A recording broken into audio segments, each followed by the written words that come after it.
चलो। हेलो बच्चों, आज का ये वीडियो है क्लास 1 के लिए। क्लास 1 के बच्चों, आप लोग सबसे पहले अपने बुक को खोलेंगे तो देखेंगे कि सबसे पहला चैप्टर है और दोहराएं।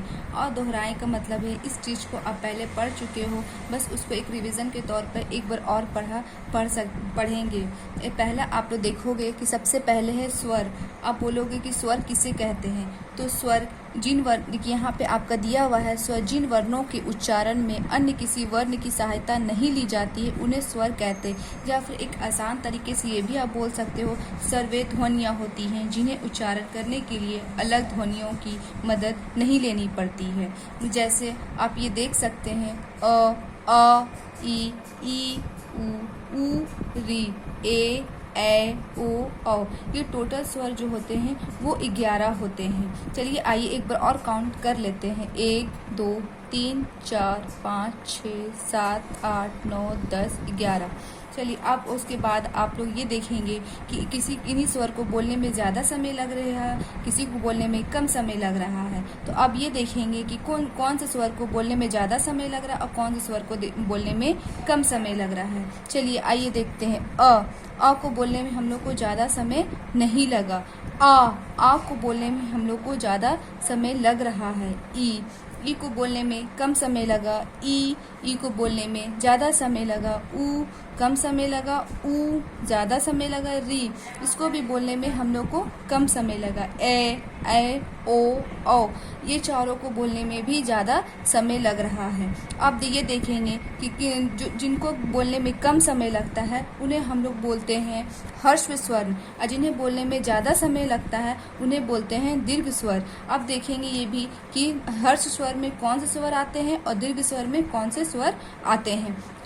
कम समय लगा था, मतलब ये हम लोग को आते हैं हर्ष स्वर में। इसको भी बोलने में हम लोग को कम समय लगा था, ये भी हमारे आते हैं हर्ष स्वर में।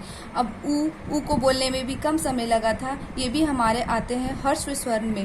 री इसको भी बोलने में हम लोग को कम समय लगा था, ये भी आते हैं हर्ष स्वर। मतलब हर स्वर में टोटल 4 स्वर आते हैं जिन्हें बोलने में कम समय लगता है। आ ई उ ए ओ औ ये सबको बोलने में ज़्यादा समय लगा था, इसलिए ये आते हैं दीर्घ स्वर में। और दीर्घ स्वर में टोटल 7 स्वर आते हैं।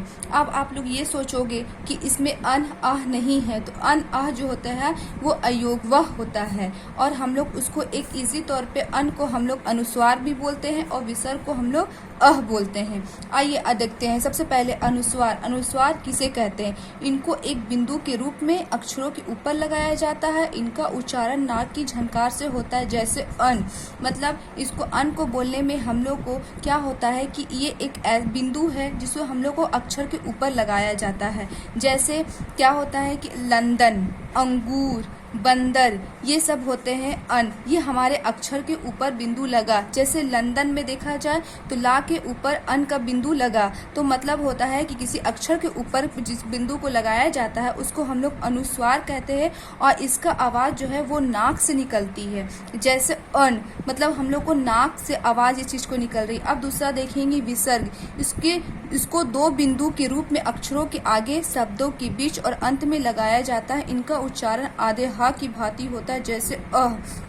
विसर्ग को हम लोग हमेशा अक्षरों के आगे, बीच में या फिर अंत में लगाया जाता है। अंत मतलब लास्ट में लगाया जाता है, और इसका उच्चारण मतलब इसका आवाज़ जो है आधे हा की भांति जैसा निकलता है, जैसे अह निकला, हा निकला। तो अब आप लोग इस चीज़ को एक चीज़ पे कोई अक्षर पे रख के भी देख सकते हैं, जैसे प्रातः।